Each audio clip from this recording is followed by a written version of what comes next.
And I don't know as much about it, and I know she can tell you about it, but the Church of the Four Winds. And I'll let her tell you a bit about that. But everyone, please welcome our special guest, Canon Debbie Royals.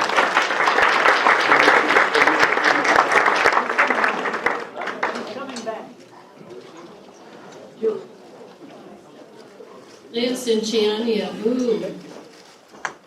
Hechamalea. So, hello, how are you? Good to see you all. Debbie Royals, Pasquayaki from Tucson, Arizona. Many familiar faces, right? How many of you have heard me speaking here before? Yeah, I've been going around saying hello to a lot of folks. It's wonderful to be here again. Thank you for inviting me.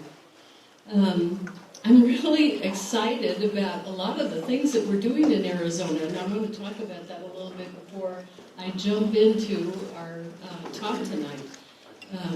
As Father Warren mentioned, on March 1st I started as the vicar of St. Andrews, downtown Tucson.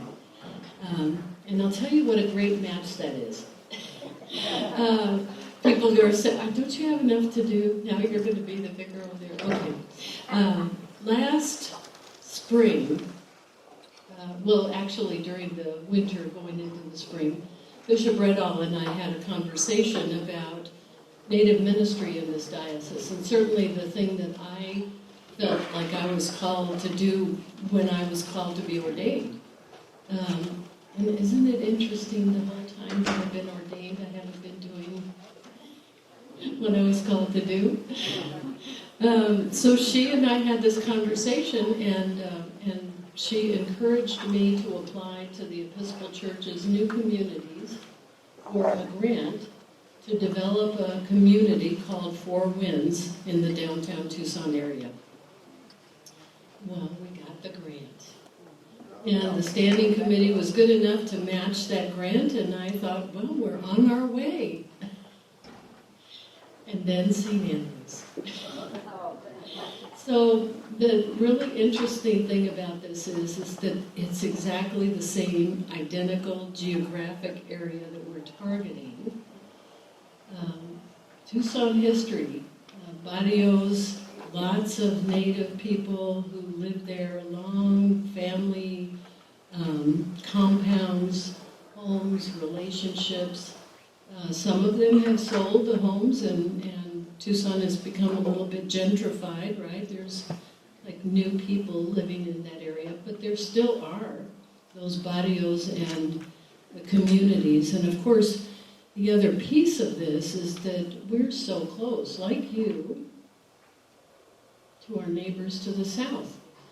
And so a lot of people who are living in the Tucson area, we just got through listening to Anthony Guillen, who was the missioner for Latino ministry in the Episcopal Church, and he was giving us the statistics, and this is exactly what we see. So people our age are mostly the people, if you find someone who is mostly just a Spanish speaker, they're in this age group. The people who are in the next sort of chunk are somewhat bilingual, right? And then you get to the 30, 20 range and below. Guess what language they speak? English. But they still go to Spanish language services. Part of that is because it reminds them of home, right? It's the prayers of our heart. You all have heard me talk about how when I pray, and I pray in the Yoeme language, in the Pasquayaki language, that's the language that I know God and God knows me. And so it's the same, right, in the people whose primary language is Spanish. So you can see how all of these pieces, indigenous people who speak Spanish, St. Andrews building multicultural communities, reaching out into the same geographic area, it's like, yeah, let's do this together. So this is, I'm looking forward to that. And I don't know that this diocese, I think we have one other church, well, we have two other church plants up in the Phoenix area. But I can't remember the last time south of Phoenix that we've had a church plant of any kind. So this is exciting. It's an exciting time for us in this diocese, and I'm really glad to be part of that.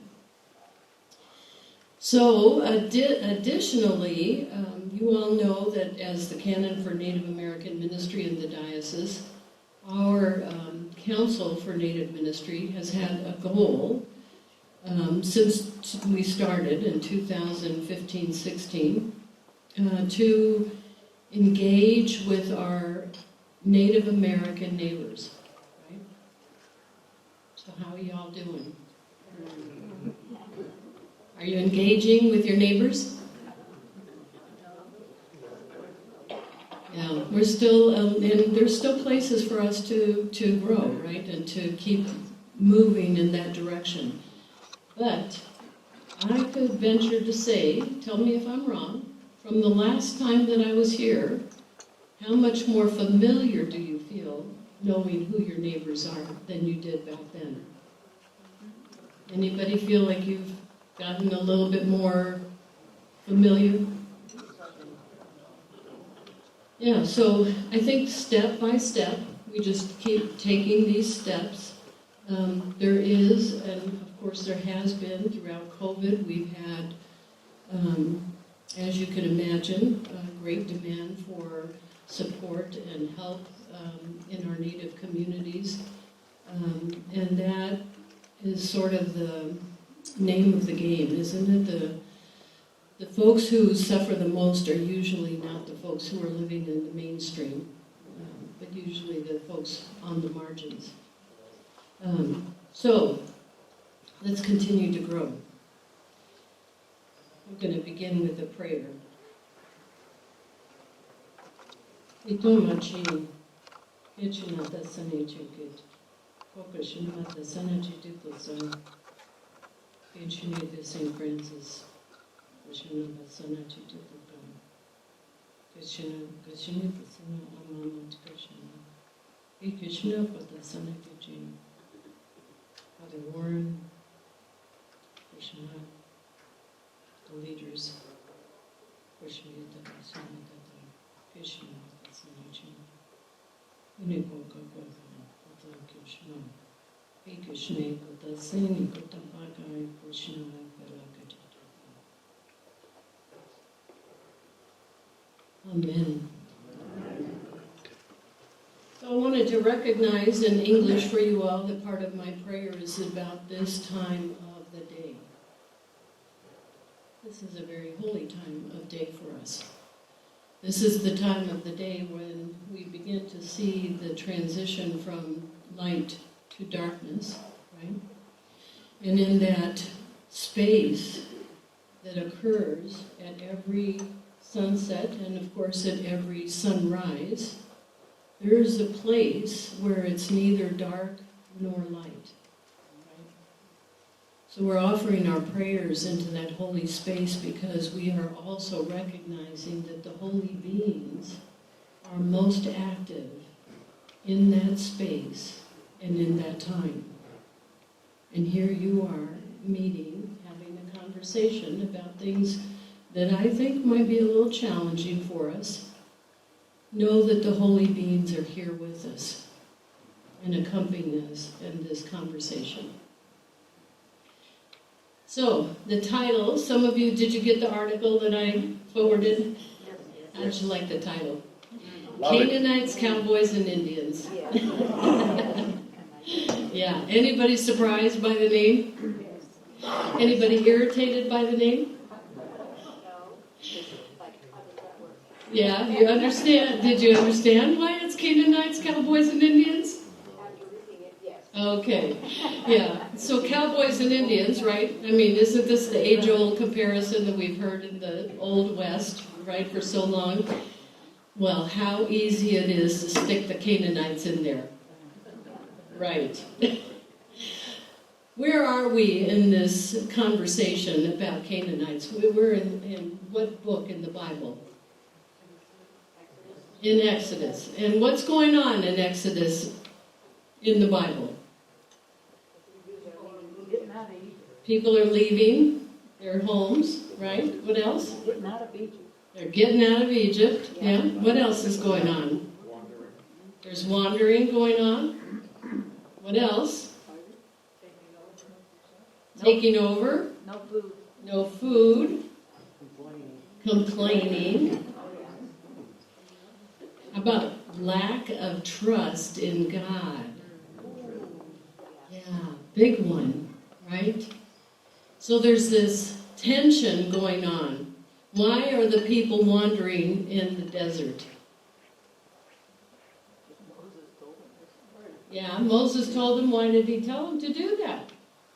Get out of the thumb of the Pharaoh. Oh, to escape what? Persecution and... Oh, how interesting. Isn't that funny? That they actually were running away from that, or being redeemed, or exiled, or led out of that context. And where did they end up? Land of Canaan. Doing what? The same thing to the people that they had just experienced, right? Yeah. Yeah, so I think that the difficulty here, as we're beginning to start unpacking this, I have to tell you, you're going to have Ken and Anita, or Ken into the Ordinary, and Bishop Redall, right? They found out that I was coming, and I was first on the list, and they said, "We have to follow you." I said, "Yeah, that was intentional. I don't want to follow them." So, as someone who was raised in Tucson, and in the land that our people, my people, the Pasquayaki people, see as chosen land, right? Did we choose it? No. We were led to this land. It was part of our normal migration, right? So it's land that we were gifted to take care of, to grow our community in, to hunt on, to use the resources wisely, to pass it on to the generations that come. It was a natural relationship that we have with God that continues. And that natural relationship brought us into an area in Tucson. How many of you are familiar with the Miracle Mile exit of the... Okay. So the original settlement of the Pasquayaki people, who when we first started migrating north, is in that general vicinity. And the reason that I point that out is because it was adjacent to the Santa Cruz River. And the Santa Cruz had water all the time when I was growing up. So it was also related to our ceremonies. Were we captive in that area? No. However, captivity did become part of our experience as Tucson became more and more populated by people who came here to live, to, kind of military, religious folks, all the reasons why people came here. And more, we found ourselves having to adjust our boundaries or our borders, right? Because now it was no longer this open area of land, that if there were geographic boundaries, they were natural boundaries, like the river, like the mountains, right? Yeah. So we came into this area and began experiencing, again, like a lot of what we're talking about in Exodus, our relationship with God. And so we continued our ceremonies. We constructed our ceremonial plazas. We grew the food and the medicines that we use for healing or for praying or for other things were naturally found in the area for us to go out and gather when we needed them. And the reason for that is because this is all, we can ask Ken and Pam, this is all part of the same desert area. So our original sacred villages are outside of the Rio Yaqui, Edwilcio area, somewhere close to the water, right? You look at all of that land, and what is it called? What's it called, Pam? It's a Sonoran Desert, right? This is all the same land. And it was never divided, and it was never grabbed as it belonged to a certain somebody until who came? Well, the missionaries certainly came in and started doing some owning, right? Pardon me? Yeah, right? So we began to see that there was this conflict between the Spanish and the French, and all of that led to them deciding, they, the Spanish and the French, to putting in a boundary line. What's it called? The border. The border, the Gadsden Purchase, right? Border that created this land and that land. Yeah, so how many other tribes, right? So we know for sure right now historically that the Tohono O'odham people are on both sides of the border, as are the Apache people a little bit further east from here. And you can keep going with that same story all along the borders, all the way to every part of New Mexico and Texas that borders Mexico, right? Because that land became part of this kind of conflict where there were people there, and then the people were told where they belonged and not where they could be any longer, right? So, if we talk about indigenous people in general, our histories are often related to you through landmarks. And did you notice how I talked about the Santa Cruz, and I talked about a geographic location? And the village where I grew up, Old Pascua, is on Grant and Oracle. And you all have heard me say this, those of you who have heard me speak before. We were not federally recognized until 1978. I was Yaqui before Yaqui was cool. Because you know I was born before 1978, right? Yeah. So, in that act, what did the federal government do?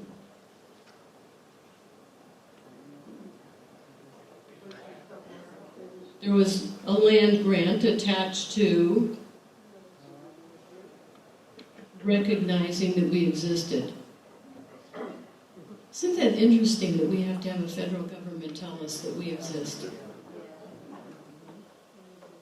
Isn't it interesting? How many of you were from the East Coast? I'll never forget that we just now, a couple of years ago, finally federally recognized the tribe that is at Jamestown. Seriously, folks?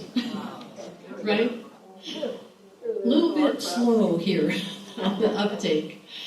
Yeah, so several tribes have been affected by this sort of recognition of land being divided between countries, between Spanish and French, between missionaries, between all of those kinds of things, but there was not a conversation about the land being divided between the indigenous people. It just happened. It's still happening today, right? Because we have an issue at the border that continues to have decisions made by people who are not the O'odham people. So it's information is being handed down rather than all of us sitting at the table and having a conversation about what needs to happen and what's the best way to do that. So when we talk about indigenous people, I also want to now, let's start shifting over to the book of Exodus. Who wrote those stories? Yeah? Okay. Were they indigenous to that land? No. I don't know. They certainly weren't imports from the Americas, right? They were probably not Europeans, no? So they were indigenous people as well. And I think that that's an important nuance for us to think about when we consider the writings of the Old Testament, because you're actually getting an account of an indigenous people and their relationship to God. So think about that just for a second. Think about all of the ways in which the things that I talk about, you hear talked about in the Old Testament. Right? We begin even as far back as the creation story, talking about the 4 rivers. You hear me talking about the 4 directions. You hear references to how creation happened, timing, the importance of rhythm and numbers and process, right? Those are all indigenous theological ways of communicating our experience of God. So if we're talking about an indigenous group of people, has there always been peace between indigenous people? Yeah, so the only culprits were not the non-indigenous people fighting with the indigenous people, i.e. the Cowboys and Indians, right? Why do we hear... Well, again, let's consider who's writing the story, right? I mean, we joke in our own tradition about our rival with different tribes in the area where we have lived, right? Everybody has conflict. But I think that there's a difference between having conflict and using conflict to divide. So what's the example in the Exodus story? Is it conflict used to divide?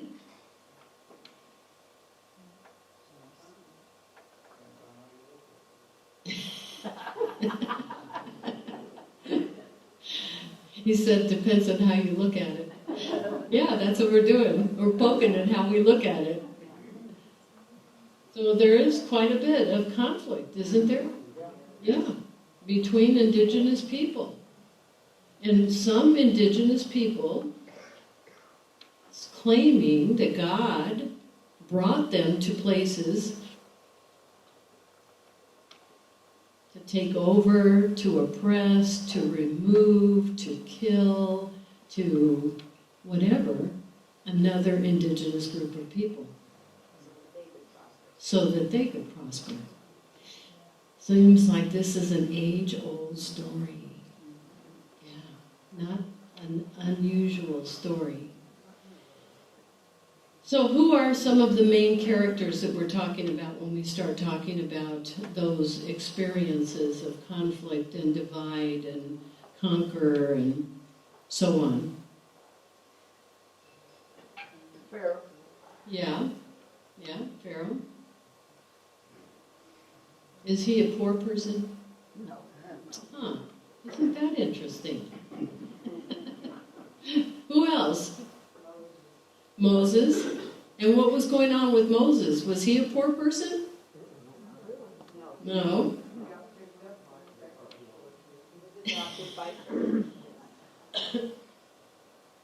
Did he end up going into the promised land? No. Why do you think that is?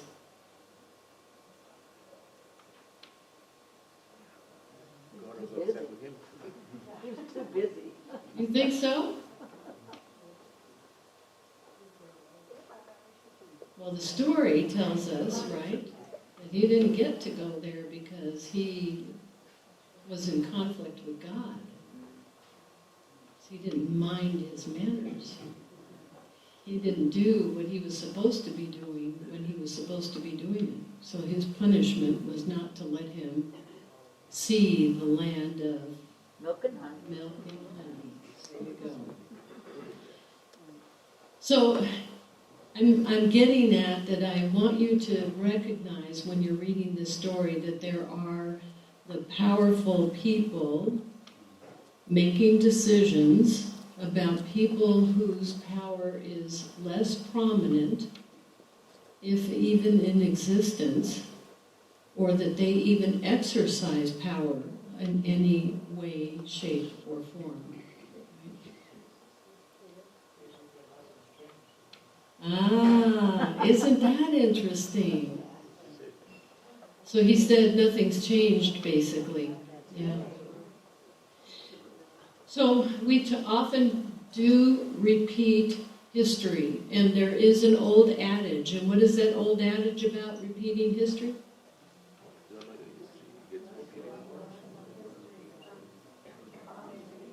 Those who don't learn from history are bound to repeat it.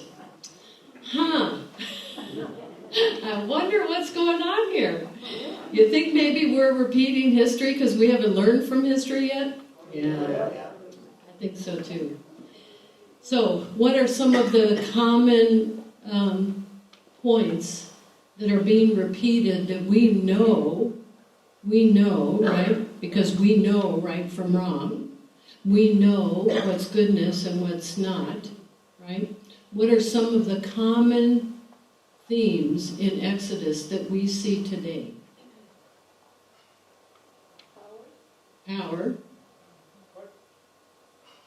Pardon me? What power? She said power. Yeah. What else? Control. Conflict? Yeah. Control. Power. Control. Mm-hmm. What else? Rebellion. Taxes. Yeah. Closed-minded. Closed-minded. Don't listen. Groups of people putting themselves above others. Pardon me?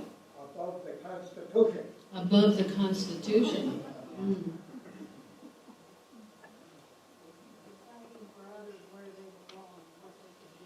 There you go. Deciding for other people where they belong and what they're permitted to do. Yeah, right? Yeah, yeah. I mean, and that's why we're saying, is that this old adage is something that maybe we want to think about. Because does it need to continue down that path? And if we all can sit in a room and say that together, then why is it still happening? Because we're just talking about it. Ah, We're not doing it. yeah. Yeah, so it's not so easy, right? It's not so easy to turn the ship. It's a long, long process. One thing that I think that we can change is how we in our communities, right? So where's the expansion of change? So it begins first with us, right? That we recognize what needs to be changed. And then we take that to the next level.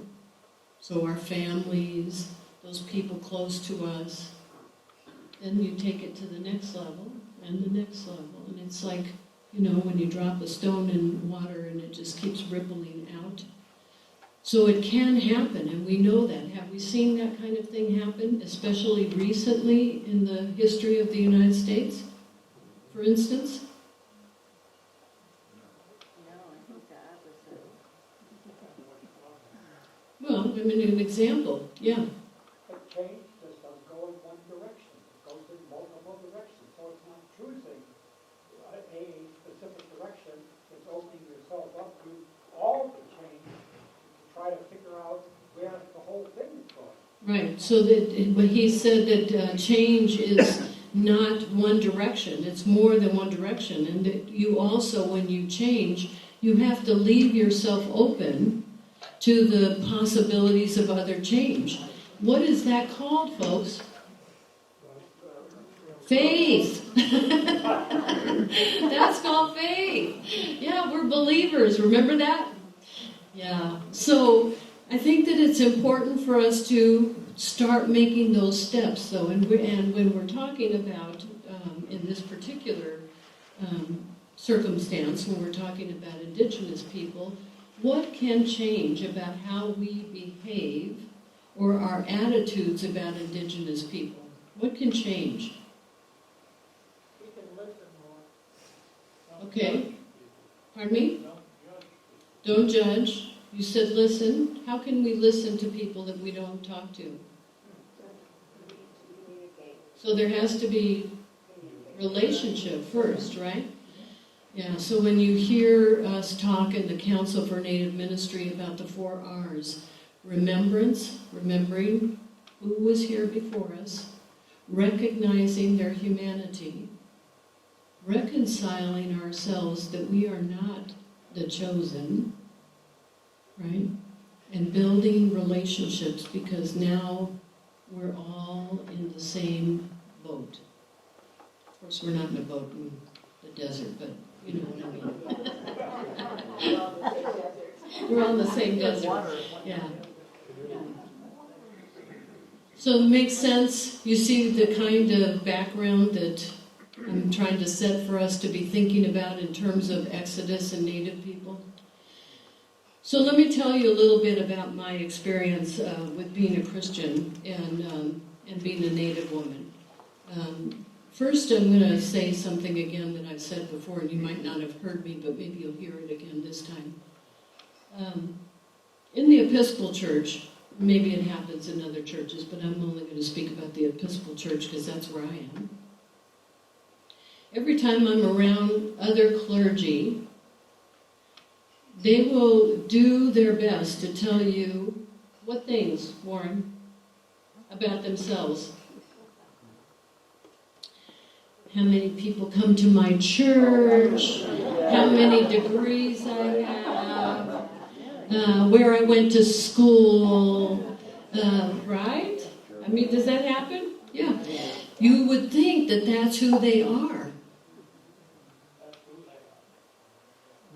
You would think that's who they are. Yeah, because that's what they're telling you. When they're introducing themselves, that's what you're getting. There was a period in time when I was working with one of our elders in the community, and you know, a lot of discernment goes on, especially during ceremony season, which we're in now in our Pasquayaki community. And I was struggling. I was struggling a lot about my call. You know, part of it was because I'd moved home. Some of you have heard me talking about coming home after my dad died, moving in to live with my mom. People saying, isn't that nice? Your mom lives with you. No, I live with my mom. I live with my mom. But she's going to be 100 in a couple weeks. Yeah. I know my kids always say to me, she should have whatever she wants. I said she's 100 because she doesn't get whatever she wants. But anyway, all kidding aside, so we were, along with my mom and our elders, having this conversation about being home and what that meant to me. And it's, how many of you have left a place that you grew up in or gone back to at some point and felt this incredible belonging? Have you? Yeah, so you know what I'm saying, right? So we were having this conversation, and the elders said to me, you know, you live into who you say you are. And, you know, they'd said that more than once. I had not heard that. But then I heard it. And from that point forward, I introduce myself now and I tell you, I am a Pasquayaki woman who happens to be an Episcopal priest. Because the priesthood is my vocation. It is not my identity. My identity is a Pasquayaki woman. What an incredible difference that makes. And when we begin talking about identity, and we talk about it a lot, right? Think back to how much you have given up of your identity, your indigenous roots, where you came from, or your ancestors, where they came from, to come into this place called America. America is not a race. It's not a culture. Right? So, to talk about ourselves from whence we came, right? From our roots, from our land, because we know that that is part of our DNA, how we behave, what we think about, what we sing about, what we pray about, what we dance around. All those things are related. The food we eat. Oh, we have good food tonight. That's a good native food. Yep. So think about identity, and think about the identity of the people in the story of Exodus and who they saw themselves as. Was this an identity that was imposed on them, or was this their identity they were writing about?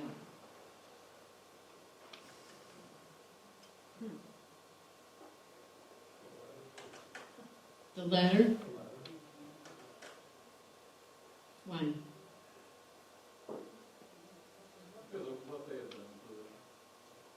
So they were retelling their story of their experience, right? Yeah. So you read in that article that it focuses a lot about the narrative and the narrative that we've been taught. As a Pasquayaki woman, the narrative that I was taught growing up is that I needed to be a better person, not the person that I was born to be. And that was told to me from grade school on, because the truth is that until I went to grade school, I never heard that I was stupid, dirty, poor. None of those words ever entered anybody in my village's mouth in describing or talking to me. But the pattern started, and it started in school. And that pattern is continually encouraged, and your identity is continually suppressed because of our education system, what we claim is important. I grew up in a Roman Catholic tradition. It was important for the Roman Catholic nuns and priests for me to deny my indigenous self, for me not to participate in those pagan ceremonies in our village. I had to learn to be deceitful because I couldn't come to school and say that I had attended a ceremony. So then there's a part of your identity that becomes secret. And you have to start being careful. Who do you tell? Who do you actually let in? Who do you allow to know what you really are doing, thinking, feeling, all of those things? And even worse, how do I talk to God? Knowing that I'm being deceitful, knowing that I'm being shamed, knowing that in languages that we find in prayers that I'm unworthy, right? Alongside the messages, the narrative that's being given to me by other people, my peers, my teachers, right? So on and so forth. That narrative starts early in our interacting with people, and sometimes we don't even know it. I used to do this wonderful exercise with groups of people, and I'd say, you know, I have a group of people who are going to walk in this room, and I want you to just take a piece of paper and write down who they are. They're not going to talk. Just write down who they are. You would be surprised at the kinds of things that people said about other folks just by their appearance, right?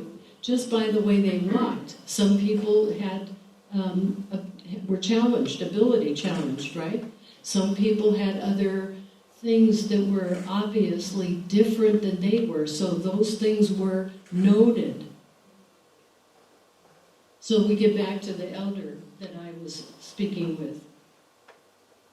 And I said, how do you ever come out of this system then? Right?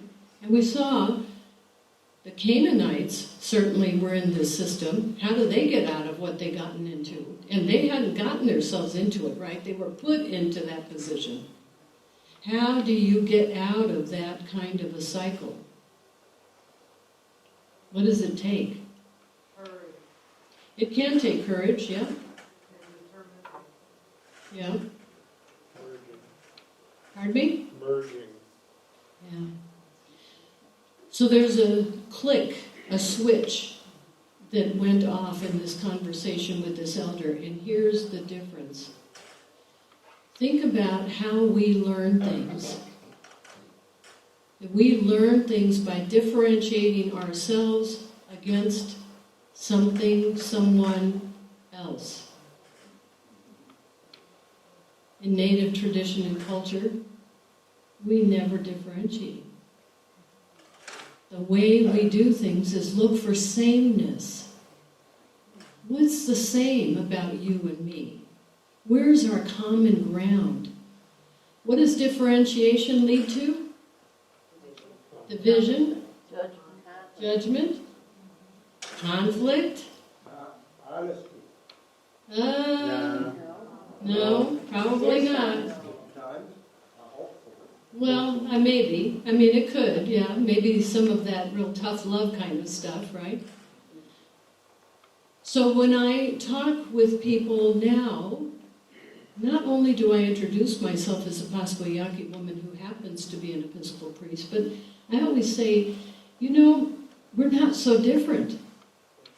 So in my ceremonial way of doing things, and you all have seen it because I brought the altar before and set it for you. For some of you have seen what's on the altar.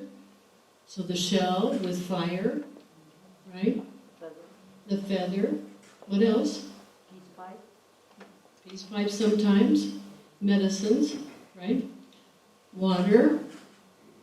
Now think about the church. Is there fire? Oh, you have candles on the altar, right? Are you using any elements from the earth? What are they? My goodness. What else? Do you have feathers? There's some people have those things, they just like... and there's smoke coming out of it. What is it called? A thurible, right? Isn't that the same thing that I'm using the shell and the feather for? Right? What else? Earth, air, fire, water. Same sacred elements that are in my ceremonies are in your ceremonies. So they are in our ceremonies. So when I'm in ceremony, you're in ceremony because we both understand that those elements are part of ceremony and what they mean. We're not different. We are the same. Imagine what would have happened had the Canaanites been given an opportunity to talk to the Israelites about sharing space, about offering shelter, about what is your relationship with God. Tell us your story. Some of you have talked about and been to the Pasquayaki ceremonies, and I often hear people say, well, they're Catholic. Yeah, well, there are elements of Catholicism in those ceremonies. We had missionaries come visit us in the 1600s, right? And they were invited into our communities, and in the invitation into our communities, what did our elders try and do? Yeah. I welcomed them. Hospitality was big. They listened. And then they said, it sounds like what you're talking about, we already do. Those are the same kinds of things.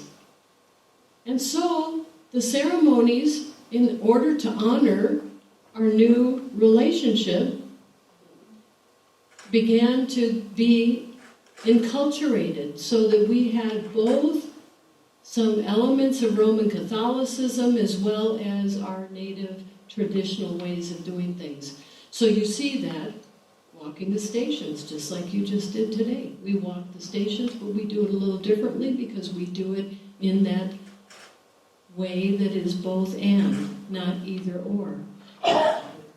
We have music in our ceremonies. So you'll see the water drum and the rasper on the one side, which are clearly indigenous instruments made from the earth, right? Earth sounds, those kinds of things. And guess what's on the other side? A violin and a harp and a... Because they're playing simultaneously. They each have their own purpose, but they play simultaneously, not competing and not one or the other. And then, who's going to go first and who's going to stay on last, and right? It's simultaneous because we're both doing the same thing. We're worshiping using music. We're worshiping using prayer. Music is prayer. Yeah. So what would have been different had the Canaanites had that opportunity? Probably wouldn't have been exiled. And what else might not have happened to them? They wouldn't have been killed. What else? And a mutual understanding. There was a mutual understanding. What else? Relationship. Do you think this would have changed the stories from Exodus on? Yeah, I think so too. When we begin to start talking about the narrative that we're provided and the narrative that we continue to perpetuate, we have to take some responsibility for that narrative. And the first question that we have to ask ourselves is, whose narrative are we perpetuating? And is that narrative a narrative that rings true in our being with our relationship with God? I would venture to say that when we start asking that question, we might begin to think that we're a little uncomfortable. And that's visible in a lot of what we do, because we do a lot of saying, but we don't do a lot of doing. Right? And that's typical. I can be so critical of the way that decisions are made. And it's especially true when we're talking about the church. And everybody, whether we're talking about a vestry or a bishop's committee at a congregation, and decisions that are made, whether we're talking about the diocesan convention or we're talking about general convention, there's a big difference when there are people interacting with each other and the voices that you're hearing is the narrative that has been agreed upon by everyone. Which comes, again, back to my talking to you a little bit about how we make our decisions and how you can then maybe see some of the continual challenge and conflict that I experience, even being an Episcopal priest. Our Council for Native American Ministry makes decisions by consensus. What does consensus mean? Pardon me? Agreement. Everybody's together. Same decision. What's the way that we make decisions in the church? Majority rules. Yeah, democratically, right? Majority wins. Wins and losers. No consensus. And that sometimes leads to more division. right? Because somebody feels like they didn't get heard. They got left out. Imagine the Canaanites. Had they had the opportunity to have those conversations with the Israelites when they came in, and to stop what was the narrative that they were coming in with, because they were coming in with a narrative that was provided for them, right? Who provided the narrative for the Israelites? Moses. And where did Moses get it from? Yeah, so do we question whether or not that narrative was actually what God was wanting them to do? We should. Here's one of my wonderings. I don't know God that would ask for people to be slaughtered. No, that's objective. I don't know that God. That doesn't sound like my God. I don't know a God that doesn't recognize and honor God's own creation in saying everything is precious.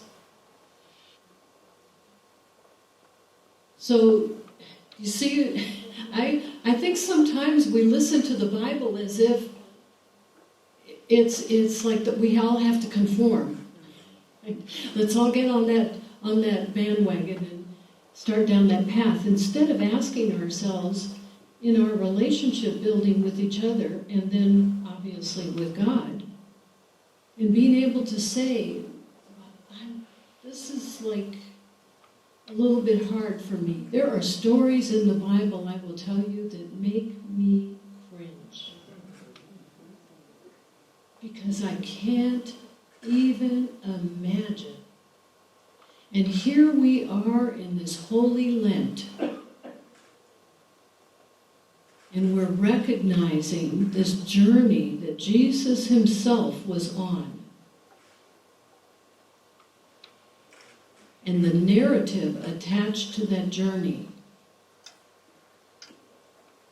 that ended up getting him killed.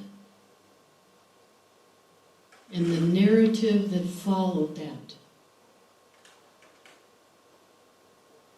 So foundationally, we're talking about the Old Testament as the foundation for the New Testament, right? And then beyond. So when we are building blocks, what happens when we're building blocks and things don't all fit together? Yeah. There's not a strong enough foundation to hold it all up. Imagine that that's your faith journey. And how many of us have been in that position? I certainly have. I will not deny it. I don't think anybody would tell you, just because I'm a priest doesn't mean that I haven't struggled with God.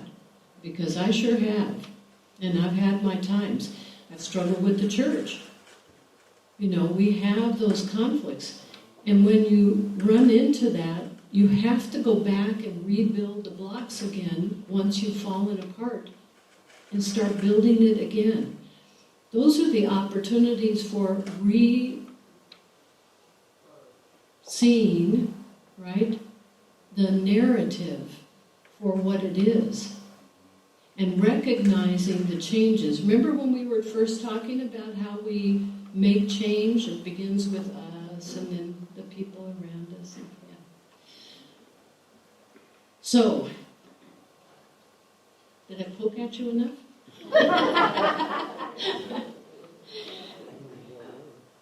Anything from that article that is not part of what I was just talking about that really strikes you that you want to talk about?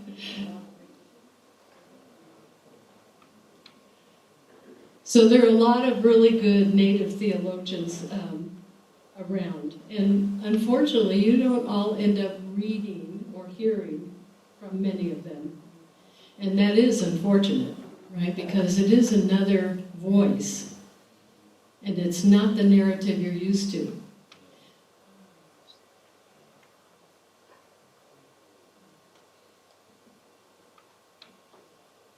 So I brought a few books with me because I wanted you to see what I was talking about and to talk a little bit about each one of these.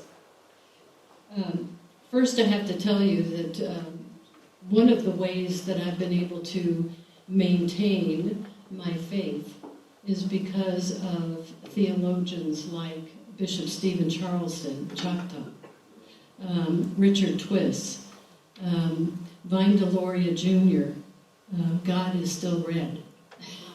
There are a lot of really instrumental people in my life that had they not written and I had not been able to read them, I doubt that I would be standing here in front of you.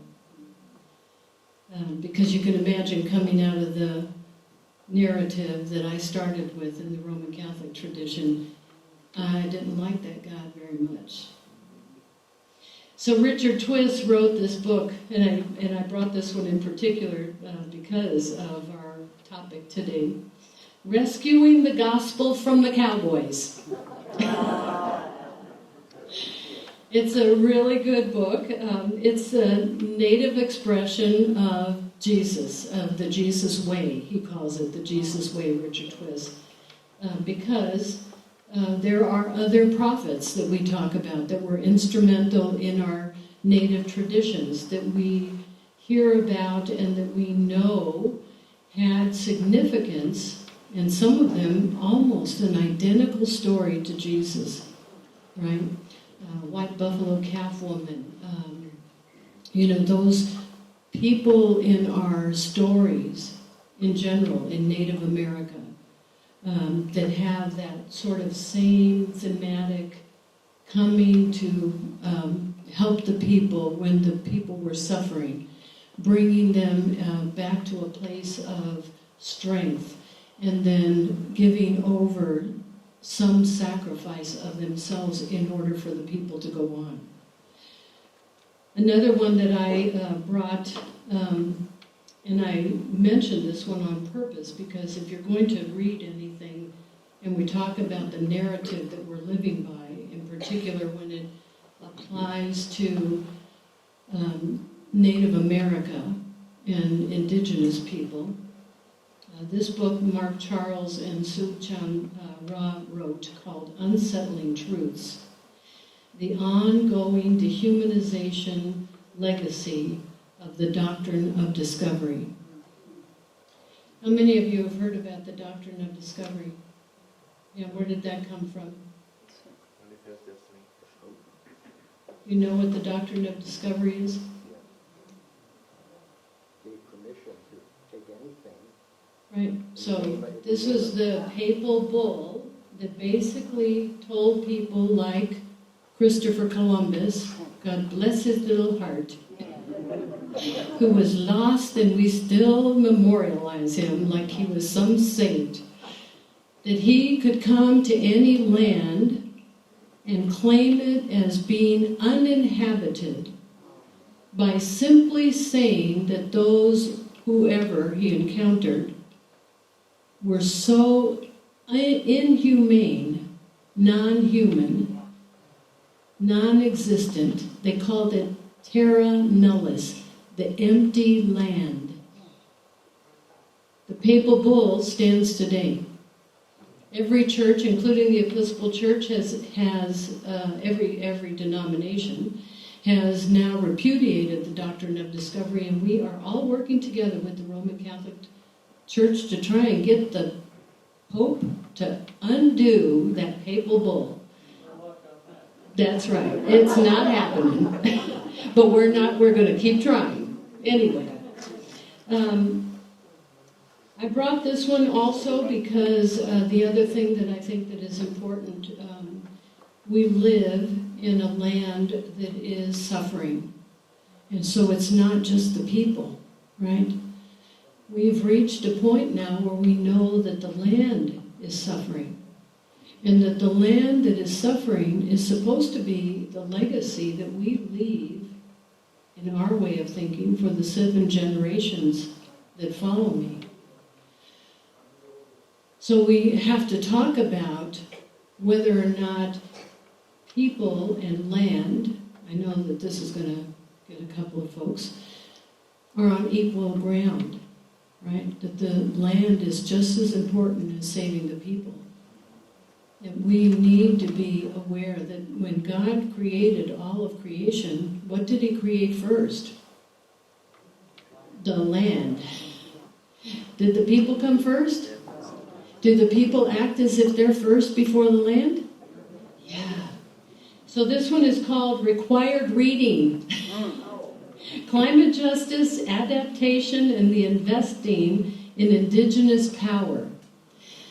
And I bring it to your attention again because it's important that we begin to shift the narrative. So it isn't, as Canon and I are working very close together in addition to with Canon David Chavez in our border ministry, because we see that not everything that I'm doing, she's doing too, and so is he. So why should we be working in a silo when we can work together? And what a blessing that is, right? To have other folks working with you and us together determining the things that we need to be guiding the diocese in paying attention to. And then this wonderful new little book is called The Native Way of Giving. And it's a little book, but it's a conversation between a native person and a non-native person. And it's about giving and about caring for each other and hospitality. And it's, again, it's focused on talking about how we're the same when it comes to hospitality. You folks demonstrated native ways of giving tonight.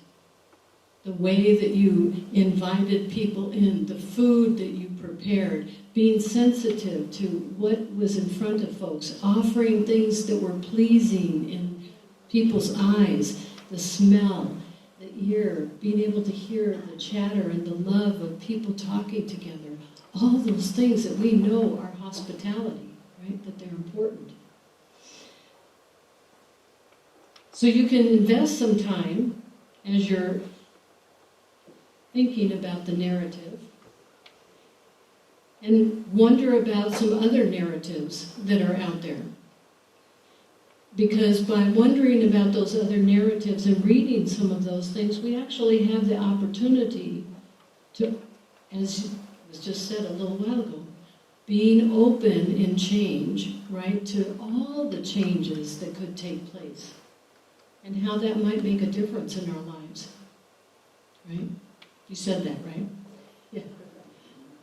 We all come from generations of people who were involved in the Exodus of 10 Exactly. And my parents were from Ireland, and my grandparents. Yes. They escaped because of famine and because of religious persecution. They were persecuted and they were Catholic. Came to this country looking for a better life. Yeah. In the Boston area, they were persecuted because they were Irish. Yeah. Yeah.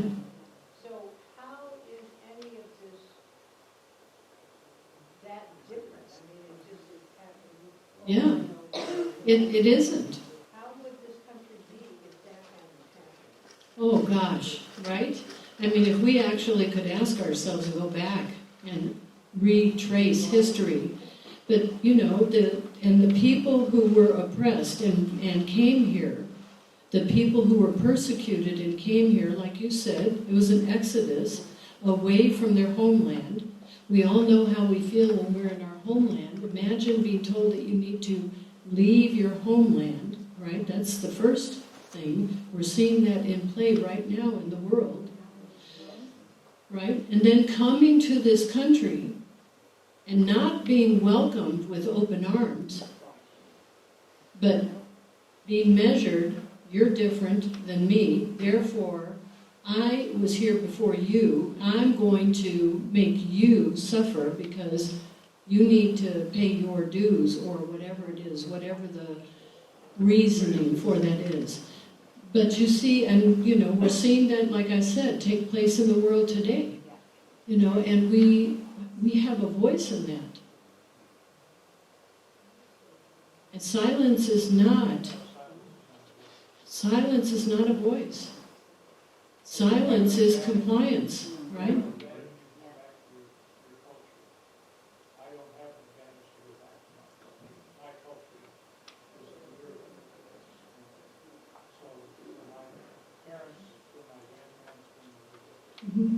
What did he say?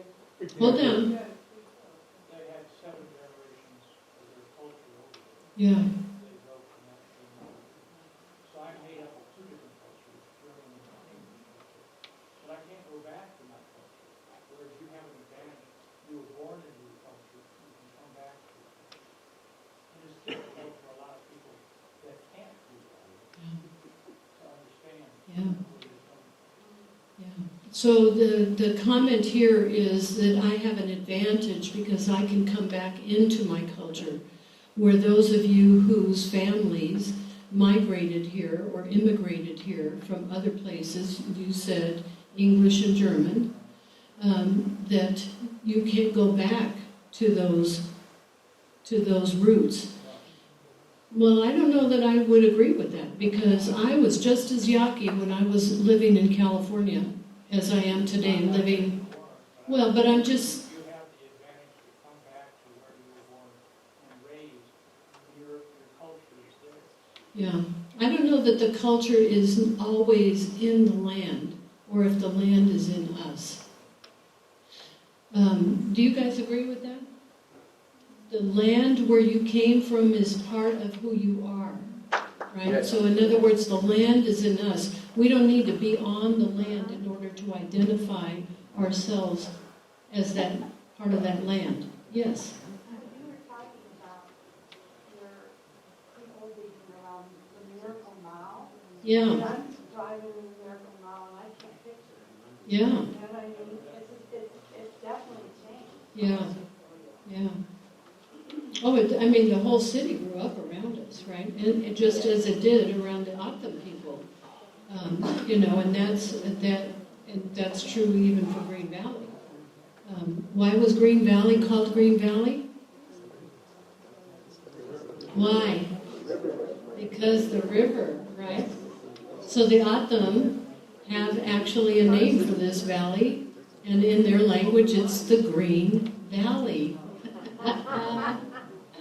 So where do you think they got the name Green Valley from? Yeah, the Occam people from this land named this land. And that's part of that not recognizing, right, even where we are, where, how this came to be, how do we identify it?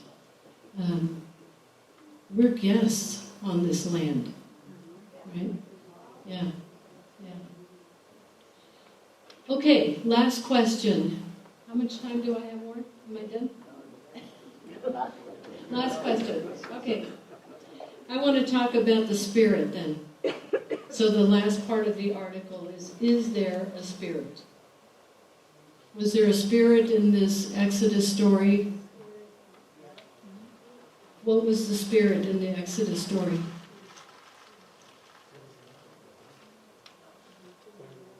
What was the Spirit in your family's Exodus story coming over here? Okay.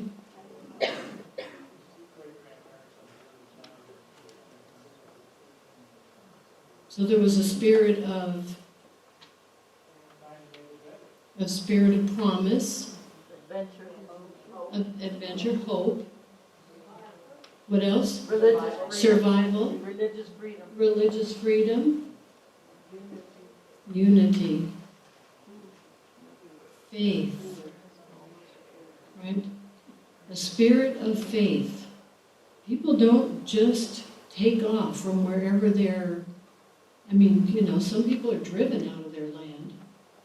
But when people leave that land, they don't do so vacant of any kind of sense that they have something that they know will be okay, right? Because who steps into a burning building except a firefighter, right? We do that out of faith. And where does our faith come from? God. It's faith in God, but where does it come from?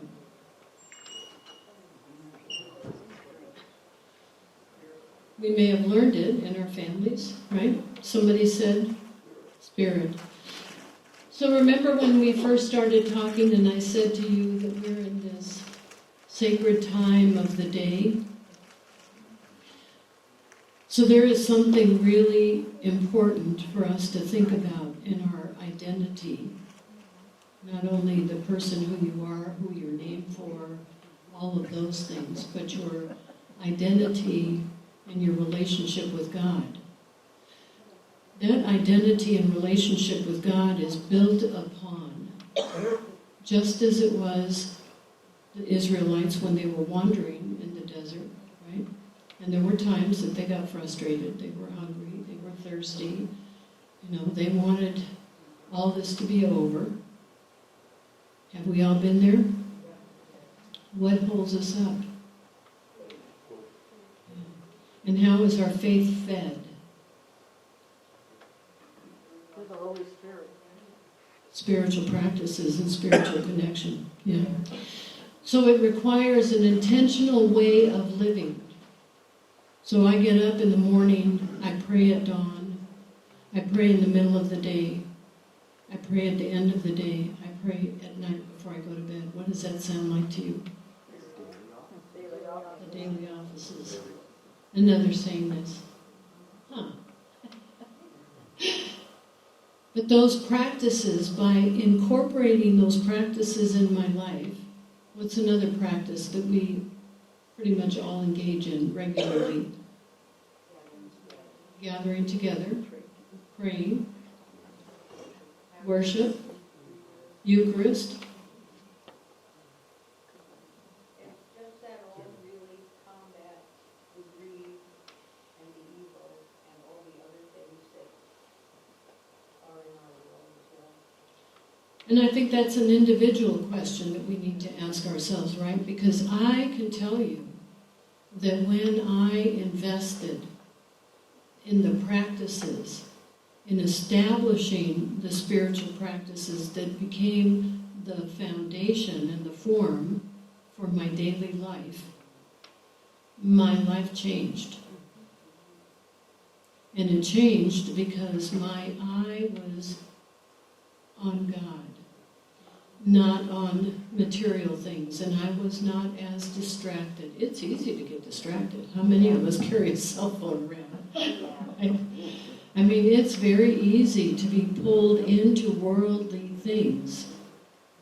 And certainly, that's part of why the Israelites were struggling in the desert. Because they had been pulled away from those things that were their foundation. And they began to suffer. And we know, especially during Lent, that some of our vulnerability, experiences of vulnerability, are those times in our lives when we can actually fully surrender all the distractions in life and get close to God. So there was a spirit in this story. And there was a spirit of faith and survival. There was a spirit of struggle and conflict. There was a spirit of wanting to be safe, of wanting to be fed, of wanting to be, when their thirst quenched, relationship. All of those things were present. And they are very much present in our own lives. So as we move from Cowboys and Indians and Canaanites, we can ask ourselves a couple of questions. What's the narrative that we live by? And where's the spirit in the narrative that we're living by? Yeah.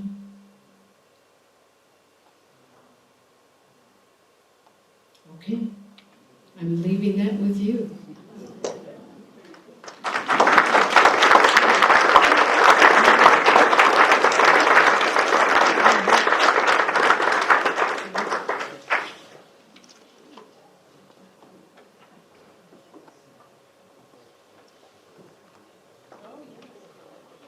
If anyone wants to take a quick peek at the books before you leave, or take a photo with the phone that everyone's carrying, and so you get the titles and what they look like, you can do that before you go. I want to thank Canon Debbie for being here. She opened the eyes, I think, of all of us. The narratives. How are the narratives written? Who writes the narratives? And where's the Spirit? And thank you for helping us begin our journey of Lent in a very powerful way. Thank you so much.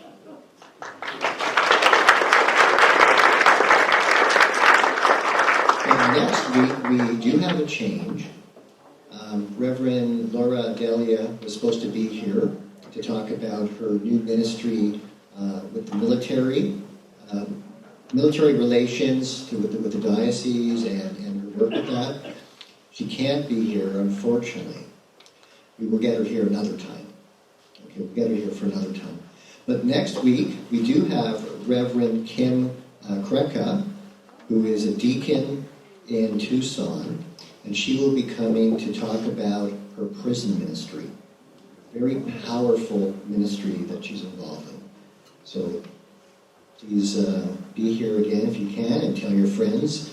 If we probably still have a few tickets we can sell. Okay.